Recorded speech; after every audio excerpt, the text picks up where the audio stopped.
स्वतंत्रता दिवस के अवसर पर हर वर्ष की भांति इस वर्ष भी गांधी चौक में हर्षोल्लास और देशभक्ति के वातावरण में ध्वजारोहण समारोह आयोजित किया गया। पूर्व मंत्री जयसिंह अग्रवाल ने तिरंगा फहराकर राष्ट्रध्वज को सलामी दी। समारोह में कांग्रेस के पदाधिकारी, कार्यकर्ता एवं बड़ी संख्या में गणमान्य नागरिक उपस्थित रहे।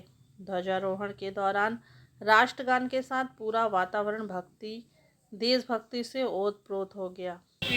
याद आती है जिन्होंने आज़ादी की लड़ाई में अपना सर्वस्व न्यौछावर कर दिया। अपने प्राणों के बलिदान से लेकर वर्षों जेलों की सलाखों के पीछे अपनी निजी आज़ादी को दांव पर लगाकर हमारे स्वतंत्रता संग्राम सेनानियों ने इस आज़ादी को प्राप्त किया। यह आज़ादी हमारे पूर्वजों और स्वतंत्रता संग्राम सेनानियों की धरोहर है, जिसे संभाल कर रखना, अक्षुण्ण बनाए रखना हर भारतीय का कर्तव्य है।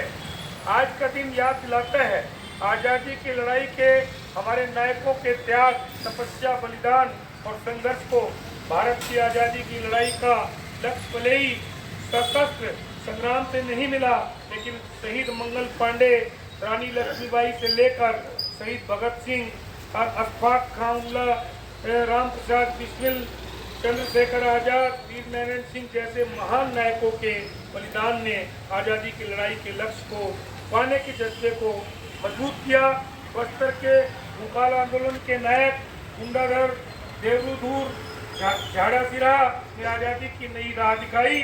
महात्मा गांधी, पंडित जवाहरलाल नेहरू, सुभाष चंद्र बोस, सरदार वल्लभ भाई पटेल, लाला लाजपत राय, लोकमान्य बाल गंगाधर तिलक, गोपाल कृष्ण गोखले, पंडित मोतीलाल नेहरू, देशबंधु चित्तरंजन दास, बाबू राजेंद्र प्रसाद, डॉक्टर सर्वपल्ली राधाकृष्ण, डॉक्टर भीमराव अंबेडकर, सरोजिनी नायडू, आचार्य कृपलानी, लाल बहादुर शास्त्री, मौलाना अबुल कलाम आजाद जैसे अनगिनत महापुरुषों ने आज़ादी की प्राप्ति के लिए अनेक उपाय किया तथा वे हमारी आज़ादी की लड़ाई के ध्वजवाहक बने।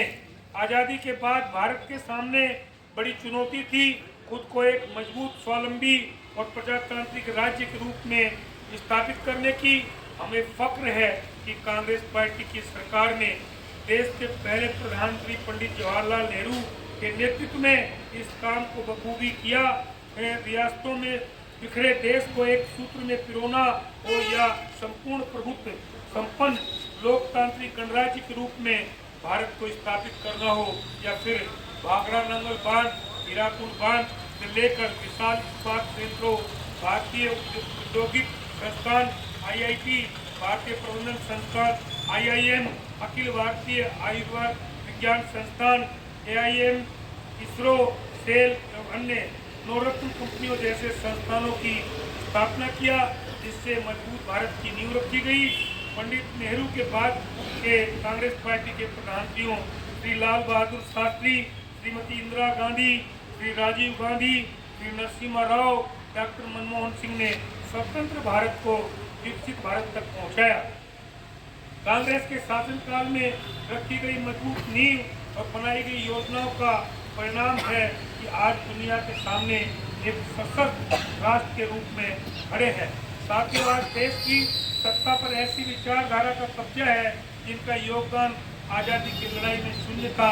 वे आज़ादी की लड़ाई से लेकर भारत के नवनिर्माण तक कांग्रेस के अमूल्य योगदान पर सवाल खड़ा करने का दुस्साहस करते हैं।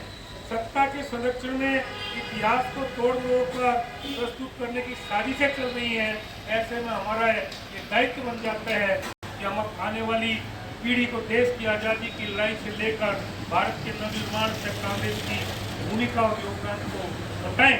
साथ ही आज देश के लोकतंत्र और प्रजातांत्रिक संस्थाओं का सत्ता के दम पर प्रहार करने की कोशिशें लगातार हो रही है। देश का युवा भ्रष्ट परीक्षा प्रणाली से लेकर वरिष्ठ चुनाव प्रणाली तक सभी से असंतुष्ट है। केंद्र सरकार युवाओं के लिए निष्पक्ष परीक्षा तक की आयोजित नहीं कर पा रही है। देश का नौजवान प्रणय जिन्हें एनजी भी कहा जाता है, स्वच्छ परीक्षा प्रणाली को लेकर दिल्ली के जंतर मंतर से लेकर पूरे देश में आंदोलन रहा।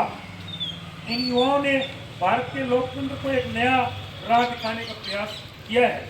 हमारे नेता माननीय मल्लिकार्जुन खड़गे जी, मां सोनिया गांधी जी की अगुवाई में कांग्रेस देश के लोकतंत्र को बचाने की लड़ाई लड़ रही है।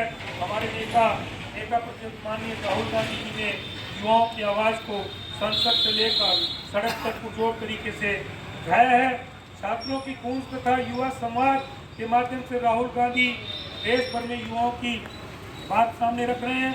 रोजगार, शिक्षा जैसे मुद्दों को प्रमुखता से उठा रहे हैं। चुनाव आयोग की निष्पक्षता पर लगातार सवाल खड़ा होते रहा। मतदाता सूची में हेरफेर, SIR से लेकर वोट चोरी, आयोग की कार्यप्रणाली से देश में असंतोष है। माननीय राहुल गांधी जी ने देश के प्रजातंत्र को बचाने की लड़ाई लड़ रहे हैं। लोकसभा चुनाव के दौरान भी संविधान को बदलने की बातें सामने आई, लेकिन देश की जागरूक जनता ने संविधान विरोधी तत्वों की मंशा पर पानी फेर दिया। राहुल गांधी के लगातार प्रयासों को परिणाम है कि युवा सैकड़ों कानून को बाध्य हुए हैं। 2.5 साल के कार्यकाल में ही कोई सरकार इतनी लोकप्रिय हो सकती है, इसका सबसे बड़ा उदाहरण छत्तीसगढ़ की भाजपा सरकार है। राज्य की कानून व्यवस्था बदहाल हो चुकी, आपकी महिलाओं के साथ अपराधों में बढ़ोतरी हो गई है।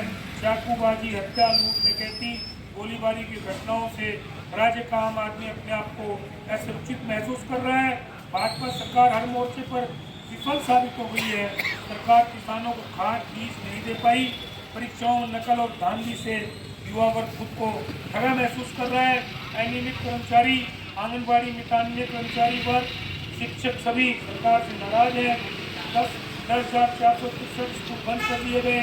बदहाल स्वास्थ्य व्यवस्था, बिजली बिल हाथ योजना बंद कर आम आदमी को महंगी बिजली दे रही सरकार। गोदाम बंद होने से मवेशी सड़कों पर मर रहे हैं। अपराध और नशे का गढ़ बना दिया गया है। GST की जबरिया वसूली, छोटे प्लाटों की रजिस्ट्री बंद करने से आम आदमी परेशान है। सड़कें गड्ढों का जाल बन गई हैं। जल जंगल, जमीन, खरीद संपदा पर निजी उद्योगपतियों को लुटाया जा रहा है। वह आदिवासियों को बेदखल किया जा रहा है। किसान खाद के लिए तरस रहे हैं। साथियों, कांग्रेस पार्टी इस भ्रष्ट निकम्मी सरकार के खिलाफ लगातार संघर्ष कर रही है। कांग्रेस ने दर्जन से अधिक न्याय यात्राएं निकालकर जनता के जख्मों पर मरहम लगाने का काम किया है। फिरोजपुरी से राजधानी रायपुर, बस्तर में नगर नार के विनिवेशीकरण के विरोध में पद यात्रा, मुंगेली में बेटी बचाओ न्याय यात्रा, चित्रकूट से जगदलपुर चिंद्रावती बचाओ न्याय यात्रा, बिलासपुर में स्वास्थ्य न्याय यात्रा, बस्तर के खनिज संसाधन बचाने की रंगुल से दंतेवाड़ा तक न्याय यात्रा के साथ विधानसभा घेराव, मुख्यमंत्री निवास घेराव, नकदी के पीड़ितों के लिए पद यात्रा, जिलों में एवं प्रदेश में धरना प्रदर्शन जैसे आंदोलनों से कांग्रेस ने आम आदमी में उम्मीद की किरण जगाई है। छत्तीसगढ़ का आम आदमी बेहतर से बिजली के बिलों से परेशान है। भाजपा सरकार ने 5 बार बिजली के दाम बढ़ा दिया। कांग्रेस सरकार के द्वारा चलाई जा रही 400 यूनिट तक बिजली बिल हाथ योजना को बंद कर दिया। स्मार्ट मीटर लगाकर उपभोक्ताओं की खपत से ज़्यादा बिजली की खपत बताई जा रही। सरकार के लूट के खिलाफ हम जन सत्याग्रह कर रहे हैं। प्रदेश के सभी जंगलों, गाँव, शहरों, कस्बों में हम लोगों के घरों में जाकर फॉर्म भरवा रहे हैं। इसे लेकर हम ब्लॉक जिलों में बिजली दफ्तरों का घेराव करेंगे। आने वाले समय में हम मुख्यमंत्री निवास का घेराव भी करेंगे। साथियों, हमारा संगठन पूरी तरह से तैयार हो गया है।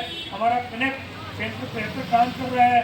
जिलों की, ब्लॉकों की, मंडलों की कार्यकारिणी से लेकर हम पंचायत, वार्ड कमेटी, बूथ कमेटियों का भी पुनर्गठन कर चुके हैं। हमारे जिलाध्यक्षों को प्रशिक्षण हो चुका है। हम ब्लॉकों के प्रशिक्षण की शुरुआत करने जा रहे हैं। हम अपनी मंडल और बूथ कमेटियों का भी प्रशिक्षण करेंगे। आप सबके सहयोग से हम प्रदेश में कुशासन वाली सरकार को हटाने में सफल होंगे। कांग्रेस का एक सिपाही प्रदेश से भ्रष्ट और जन विरोधी सरकार को उखाड़ फेंकने को तैयार है। प्रदेश की जनता की खुशहाली और राज्य का सर्वांगीण विकास ही कांग्रेस का एकमात्र लक्ष्य है। धन्यवाद। जय हिंद, जय छत्तीसगढ़, जय कांग्रेस। साथियों,